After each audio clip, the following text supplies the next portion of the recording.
Good morning students. आज alkene के chapter में हम मेथड्स ऑफ प्रिपरेशन को आगे बढ़ाएंगे। दो मेथड्स ऑफ प्रिपरेशन मैं आपको बता चुकी हूँ, एक एल्कोहल्स के डिहाइड्रेशन से और दूसरा एल्किल हैलाइड्स के डिहाइड्रोहेलोजिनेशन से। लास्ट लेक्चर्स में हमने सेटजेफ रूल के बारे में भी बात की थी। आज हम पढ़ने जा रहे हैं हॉफमैन्स एलिमिनेशन, हॉफमैन-विलोपन। देखिए, हॉफमैन-विलोपन सेटजेफ रूल के अपोजिट एक रूल है, इसके बिल्कुल विपरीत है, एकदम विपरीत है। ये रूल ये कहता है कि यदि टर्शरी अमोनियम सॉल्ट या सल्फोनियम सॉल्ट्स जैसे जो चार्ज सबस्ट्रेट हैं, आवेशित सबस्ट्रेट हैं, इनमें हम विलोपन की अभिक्रिया करें, एलिमिनेशन रिएक्शन करें, तो प्रोडक्ट के रूप में कम सब्स्टिट्यूटेड एल्कीन की बनने की प्रोबेबिलिटी ज़्यादा होती है, प्रायिकता ज़्यादा होती है। आप याद कीजिए, सेटजेफ रूल ये कहता था कि जब एलिमिनेशन रिएक्शन होता है तो अगर दो तरीके की एल्कीन्स बनने की संभावना होती है तो वो एल्कीन ज़्यादा अमाउंट में बनती है जो ज़्यादा सब्स्टिट्यूटेड होती है। हॉफमैन एलिमिनेशन कहता है कि टर्शरी अमोनियम सॉल्ट्स में या सल्फोनियम सॉल्ट्स में जो कि आवेशित सबस्ट्रेट हैं, एलिमिनेशन रिएक्शन होता है और दो तरह की एल्कीन्स बनने की संभावना होती है, तो लेस सब्स्टिट्यूटेड कम प्रतिस्थापी एल्कीन के बनने की संभावना ज़्यादा है, वो ज़्यादा अमाउंट में बनती है। रिएक्शन देखिए, ये है quaternary ammonium salt. Quaternary ammonium salt का मतलब नाइट्रोजन की अदरवाइज़ 3 वैलेंसी होती है, यहाँ पे नाइट्रोजन की 4 वैलेंसीज है, नाइट्रोजन के ऊपर पॉजिटिव चार्ज है और ये OH- के साथ जुड़ा हुआ है, तो ये एक सॉल्ट है। यहाँ पे देखिए, दो तरीके की एल्कीन यहाँ पे बन सकती है। दो तरह की एल्कीन का मतलब, यहाँ इस नाइट्रोजन के साथ ये एक प्रोपाइल ग्रुप जुड़ा हुआ है और एक इथाइल ग्रुप जुड़ा हुआ है। अगर ये प्रोपाइल ग्रुप यहाँ से ब्रेकअप होता है, टूटता है, नाइट्रोजन और कार्बन के बीच का बॉन्ड टूटता है, तो बनेगा प्रोपीन। और अगर ये इथाइल ग्रुप टूटता है, नाइट्रोजन और कार्बन के बीच का ये बॉन्ड टूटता है, तो बनेगा इथीन। तो यहाँ दो तरीके की एल्कीन बनने की संभावना है। जब हमने ये रिएक्शन किया, जब हमने इस सॉल्ट को गर्म किया, तो हमें ये प्रोडक्ट मिलते हैं। ये टर्शरी अमीन बना और साथ में हमें मिली इथीन। यहाँ इथाइल और प्रोपाइल दो ग्रुप एलिमिनेट हो सकते थे, लेकिन दोनों में से कम प्रतिस्थापी इथाइल ग्रुप, कम प्रतिस्थापी इथाइल ग्रुप क्यों हुआ यहाँ पे? देखिए, यहाँ दोनों कार्बन से सिर्फ हाइड्रोजन्स जुड़े हुए हैं। अगर प्रोपीन अलग होती, अगर प्रोपाइल ग्रुप यहाँ से टूटता, तो डबल बॉन्ड यहाँ बनता और एक कार्बन से एक मिथाइल ग्रुप जुड़ा हुआ होता। तो इस तरीके से ज़्यादा प्रतिस्थापी एल्कीन बनता अगर प्रोपीन बनती। लेकिन जब हमने टर्शरी अमोनियम हाइड्रोक्साइड को गर्म किया तो हमें प्रोडक्ट मिलता है इथीन, जो कि कम प्रतिस्थापी है, कम सब्स्टिट्यूटेड है और प्रोपाइल ग्रुप नाइट्रोजन परमाणु के साथ ही जुड़ा रहता है। ये है हॉफमैन एलिमिनेशन। इस रिएक्शन की क्रियाविधि देखिए, इसका रीज़न अभी आपको बाद में बताएंगे। एक बार इसकी क्रियाविधि मैकेनिज्म देखिए। ये हमने लिया था क्वाटरनरी अमोनियम सॉल्ट, जो अभी ऊपर आपको दिखाया था। यहाँ पे दो तरीके के बीटा हाइड्रोजन्स हैं। इस नाइट्रोजन के साथ ये कार्बन जुड़ा है, ये अल्फ़ा है, ये कार्बन जुड़ा है, ये भी अल्फ़ा है। यहाँ पे जो इथीन का बीटा कार्बन का हाइड्रोजन है, उसको OH- आयन एब्स्ट्रैक्ट कर लेता है, तोड़ लेता है और पानी के रूप में बाहर निकल जाता है और हमें मिलता है इथीन। रिएक्शन देखिए, यहाँ पे क्या रिएक्शन हो रहा है। ये OH- इस H+ के ऊपर अटैक करता है। ये H+ कैसे बना? इस नाइट्रोजन ने इस बॉन्ड के इलेक्ट्रॉन्स को, नाइट्रोजन के ऊपर पॉजिटिव चार्ज है इसलिए इसको अपना पॉजिटिव चार्ज हटाना है, इन इलेक्ट्रॉन्स को इसने अपनी तरफ खींच लिया, ये ब्रेक हो गया, इस कार्बन पे प्लस चार्ज आया और ये इलेक्ट्रॉन्स यहाँ आ गए, तो यहाँ का बॉन्ड भी टूट गया, ये बॉन्ड भी टूट गया, इथीन बना और ये पानी के रूप में बाहर निकल गया। अब इसके होने का कारण क्या है? इसका कारण ये है कि जो पॉजिटिवली चार्ज नाइट्रोजन एटम होता है वो बहुत स्ट्रॉन्ग -I इफेक्ट डालता है। माइनस आई इफ़ेक्ट का मतलब, माइनस आई इंडक्टिव इफ़ेक्ट का मतलब इलेक्ट्रॉन्स को खुद की तरफ अट्रैक्ट करना। ये नाइट्रोजन और कार्बन के बीच के इलेक्ट्रॉन्स को खुद की तरफ अट्रैक्ट करता है, तो ये बॉन्ड टूट जाता है। इस इफ़ेक्ट की वजह से नाइट्रोजन से जुड़े हुए जो बीटा कार्बन एटम होते हैं वो इलेक्ट्रॉन डेफिशिएंट हो जाते हैं। ये इलेक्ट्रॉन्स जब इस तरफ आएंगे तो ये जो बीटा कार्बन है ये इलेक्ट्रॉन डेफिशिएंट हो जाएगा, क्योंकि इलेक्ट्रॉन्स इस तरफ बढ़ रहे हैं। इलेक्ट्रॉन डेफिशिएंट हो जाते हैं तो उसके साथ जुड़ा हुआ जो हाइड्रोजन होता है, बीटा हाइड्रोजन होता है, वो OH माइनस आयन से आसानी से अलग हो जाता है। OH माइनस आयन इसके ऊपर अटैक करते हैं और यह H प्लस के रूप में आसानी से बाहर निकल जाता है।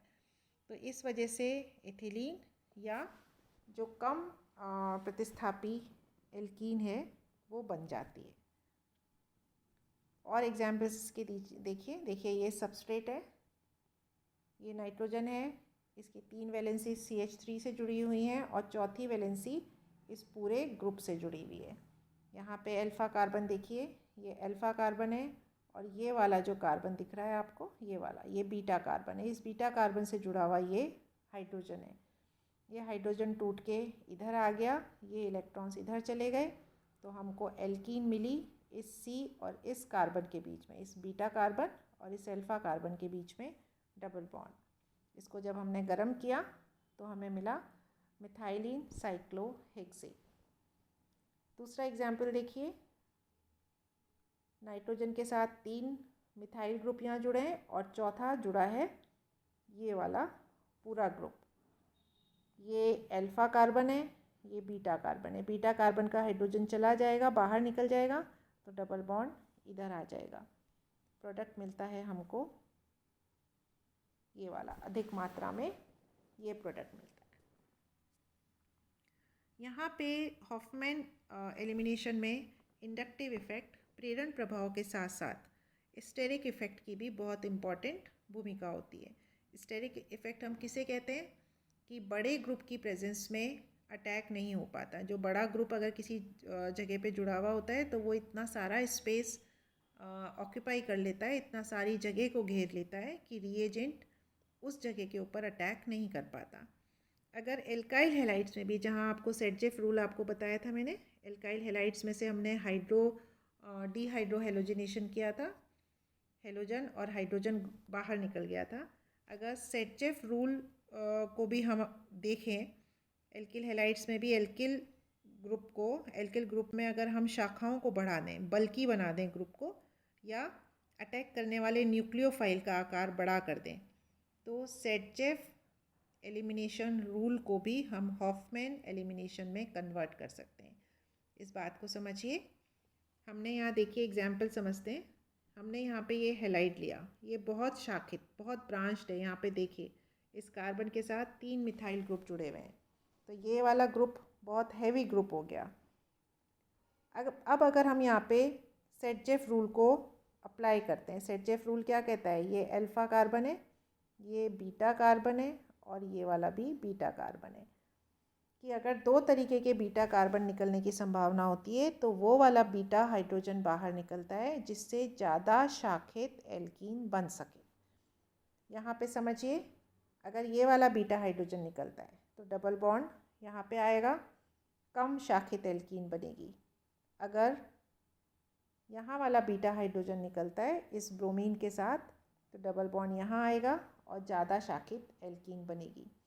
पर यहाँ पे देखिए होता क्या है, जब हमने इस हेलाइड का डीहाइड्रोहेलोजिनेशन किया तो हमें जो रिज़ल्ट मिला वो सेटजेफ विलोपन के अगेंस्ट था, अपोजिट था, उसके विपरीत था।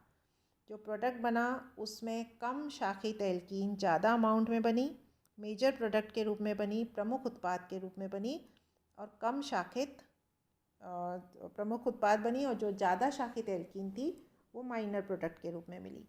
कारण क्या है इसका? कारण ये है कि ये वाला जो बीटा हाइड्रोजन है इसके साथ ये इतना बड़ा ग्रुप जुड़ा हुआ है, इसलिए इस OH माइनस का इस पे अटैक करना डिफ़िकल्ट काम होता है। इसलिए ये वाला हाइड्रोजन बाहर नहीं निकलता और ये वाला हाइड्रोजन ही बाहर निकलता है और प्रोडक्ट हमको मिलता है कम शाखित एल्कीन मुख्य उत्पाद, ज़्यादा शाखित एल्कीन अल्प उत्पाद के रूप में मिलती है। तो इस तरह से अगर हम एल्काइल हैलाइड को बल्की कर दें, भारी कर दें, उसको ज़्यादा शाखित एल्काइल हैलाइड लें, तो सेटजेफ रूल को, सेटजेफ विलोपन को हम हॉफमैन विलोपन में कन्वर्ट कर सकते हैं। हॉफमैन विलोपन ये कहता है कि कम शाखित उत्पाद मुख्य उत्पाद के रूप में बनता है। ये तो हुआ एक तरीका कि जब हमने एल्काइल हैलाइड को बल्की कर दिया था। अब अगर हम अटैक करने वाले जो बेस है, क्षार है, उसका आकार बड़ा कर दें, तब भी हमको यही रिज़ल्ट मिलता है। यहाँ पे OC2H5 इथॉक्साइड आयन अटैक करने वाला रिएजेंट है। फिर से यहाँ देखिए 2 तरीके की एल्कीन बन सकती है। ये अल्फ़ा कार्बन, ये वाला बीटा कार्बन और ये वाला भी बीटा कार्बन। अगर ये वाला बीटा कार्बन बाहर निकलता है तो कम ब्रांच्ड एल्कीन बनेगी। ये वाला बीटा हाइड्रोजन बाहर निकलता है तो ज़्यादा ब्रांच्ड बनेगी। जब अटैक करने वाला क्षार छोटा है तब सेटजेफ रूल ही करेक्ट होगा।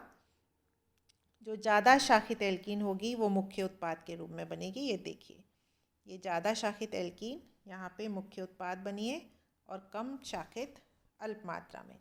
लेकिन अगर हम इसका आकार बड़ा कर दें, जो अटैक करने वाला बेस है वो देखिए, यहाँ पे हमने इस कार्बन के साथ 3 मिथाइल ग्रुप जुड़े हुए हैं। ये इसका आकार बड़ा हो गया। अब इसका आकार बड़ा हो गया तो ये खुद इतना बड़ा है, इसलिए वो इस वाले हाइड्रोजन के ऊपर अटैक नहीं कर पाता। ये बाहरी हाइड्रोजन है, इसके पास बहुत स्पेस है इस वाले हाइड्रोजन पे, तो यहीं पे ये अटैक करके और H+ आयन को बाहर निकाल देता है। तो अब बनेगा कम शाखित जो एल्कीन है वो ज़्यादा मात्रा में बनेगा, ये देखिए, और जो अधिक शाखित है वो अल्प मात्रा में बनेगा। तो ये है हॉफमैन एलिमिनेशन और किस तरीके से हम सेटजेफ रूल को भी, सेटजेफ विलोपन को भी हॉफमैन विलोपन में कन्वर्ट कर सकते हैं। नेक्स्ट एल्कीन बनाने की विधि है एल्काइंस के हाइड्रोजिनेशन द्वारा। आपको स्टार्टिंग में मैंने 2 तरीके बताए थे। एक था एलिमिनेशन रिएक्शन, विलोपन अभिक्रिया। विलोपन अभिक्रिया के हमने 2 एग्जाम्पल्स पढ़े, डिहाइड्रोहेलोजिनेशन ऑफ एल्काइल हैलाइड्स और डिहाइड्रेशन ऑफ एल्कोहल्स। दूसरा तरीका मैंने बताया था एल्काइंस से, कि एल्काइंस का में हम एडिशन रिएक्शन कर दें।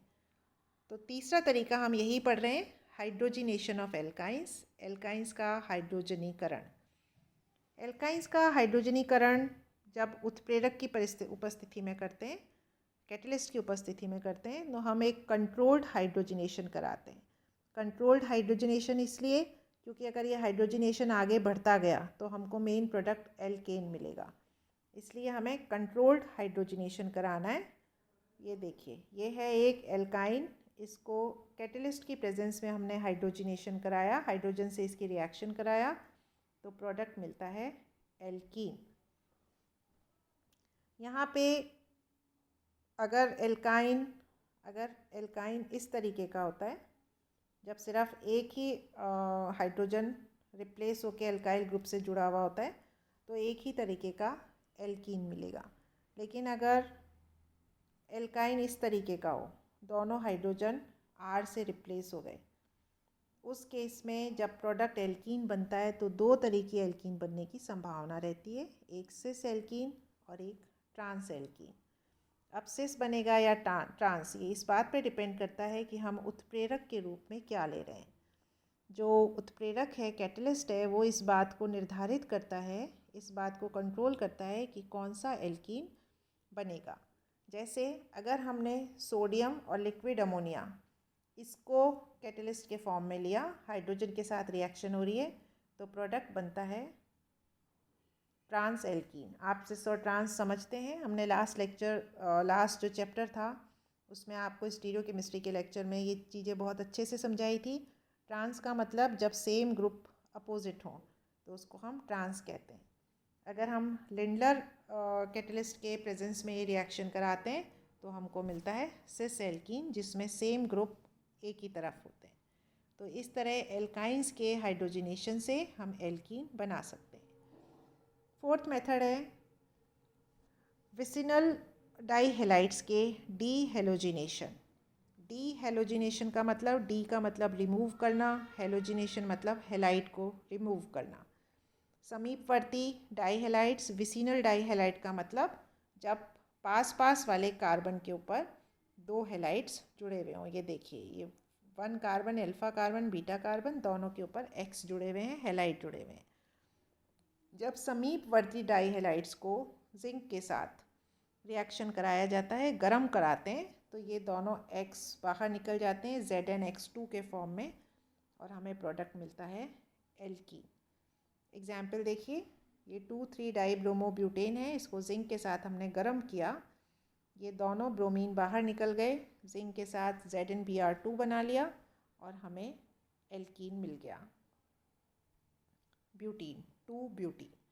तो इस तरीके से विसिनल डाई हैलाइड्स के डीहेलोजिनेशन के द्वारा भी हम एल्कीन का निर्माण कर सकते हैं। 5th मेथड है कोल्बे सिंथेसिस।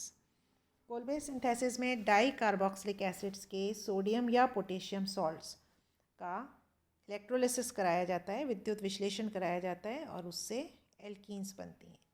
हम एग्जाम्पल ले रहे हैं डाई सोडियम सक्सीनेट। इसका हमने इलेक्ट्रोलिसिस कराया,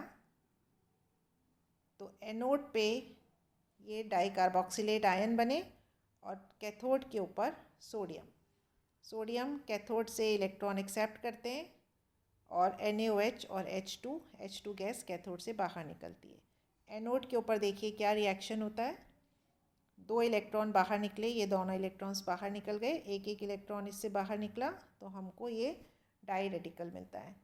ये डाई रेडिकल कार्बन डाइऑक्साइड के मॉलिक्यूल्स को बाहर निकाल देता है, 2CO2 बाहर निकल जाता है, और ये वाले फ्री रेडिकल हमको मिलता है। एक इलेक्ट्रॉन इन दोनों के पास है, ये दोनों इलेक्ट्रॉन्स मिलके डबल बॉन्ड बना लेते हैं और प्रोडक्ट मिलता है इथीन। इसको हम कहते हैं कोल्बे सिंथेसिस।